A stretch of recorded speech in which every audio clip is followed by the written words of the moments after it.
putting an end to identity politics. This is the Kevin Jackson Radio Show. Greetings and salutations. You are tuning in to the Kevin Jackson Radio Show. Of course, I am Brett Segal, the Disgruntled Millennial, broadcasting to you live from my safe space down here in northern Florida, where I'm free from your bigotry, racism, hatred, microaggressions, and patriarchy. We just heard a song called Punch a Nazi. It's an original comedy song. And the song basically outlines some of the hypocrisies among the Antifa and the leftists, the feminists, the slut walk people, the Dyke March people, all the Women's March people, all these people who claim to care so much about racial equality and seem to want to rid the world of racism and negative feelings between the races. They really, really actually do the exact opposite. What they do is they stoke the flames. Exactly how is it that claiming that all white people are racist and that all white people are privileged somehow, how does that help race relations? Starting any sentence with all Muslims, all black people, all Latinos, all women. These are the kinds of sentences that these people, by their own rationale, that is what they claim is racism and hate speech. But what you are bound to see is basically what happens all the time, is that the left eats its own tail. Now, if you are a woman, if you are a feminist woman, a white feminist woman, it's not simply okay that you kneel before the altar of redistributionism and income inequality and police brutality and all the stuff that leftists claim to want to stop, but actually end up causing more damage and more harm in the end. It's not just good enough that these white women support these causes. They have to actually kneel before the altar of intersectionality. Otherwise, their feminism isn't worthwhile. They are not accepted. And you know what? I kind of feel bad. I kind of feel bad for these ladies. These white ladies who are being chastised by these black feminists. These feminists who say that even though they all support the same exact thing, unless they do more to immolate themselves, to immolate their whiteness, to immolate their race.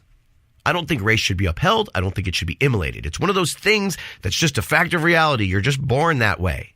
You can't help it.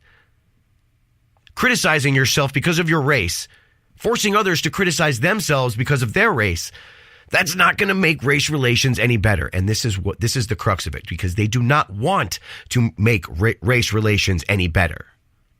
They've already decided in their mind that white people are the devil, that white people are the enemy. So you can scratch and claw your way into these feminist circles, white women, white men.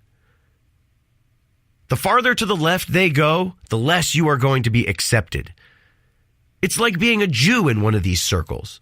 You have to literally disown the state of Israel. You have to disavow Israel. Every day that goes by, leftists seem more and more like cult members to me.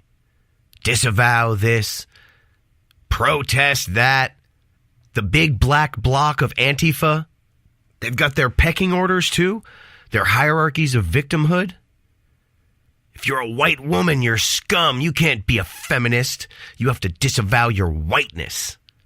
What are you talking about? I wasn't even really thinking about my whiteness. I'm thinking about income inequality. Of course you're not thinking about your whiteness because you have white privilege. Of course you don't think about that. You go to the bottom.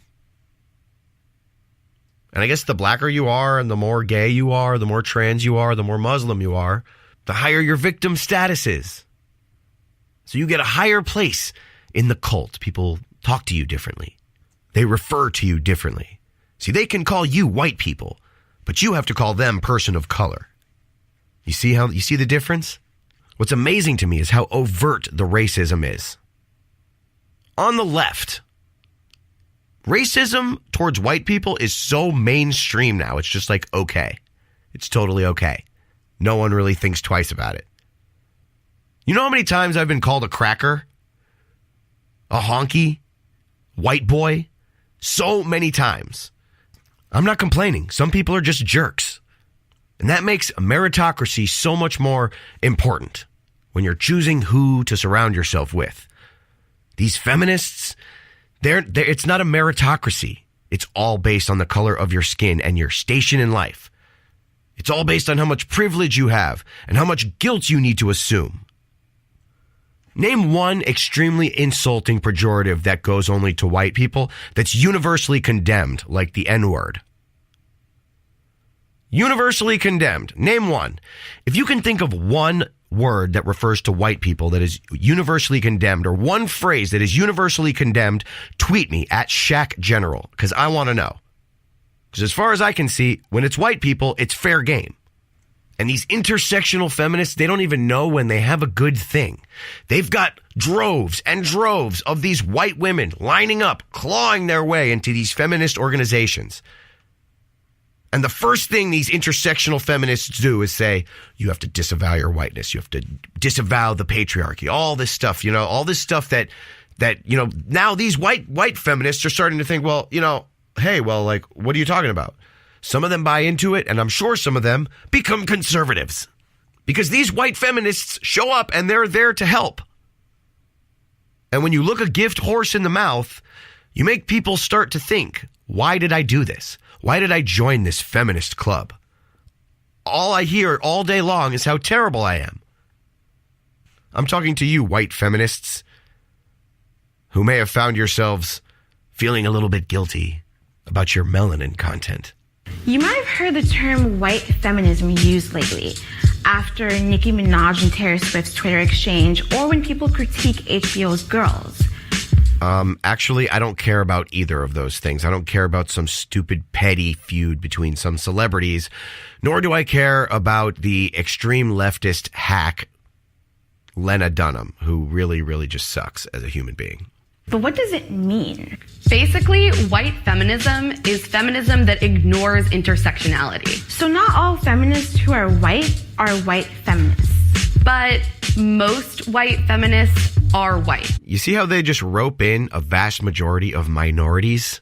As if there wouldn't be some black or Hispanic or Arab woman out there who just wants to focus on women's issues. They have to rope in the whole race thing. Because white people just don't have to think about things like race on a daily basis. See how her thought process is? Her thought process is that certain races think about certain things. That's racist. And we're not just pulling the race card.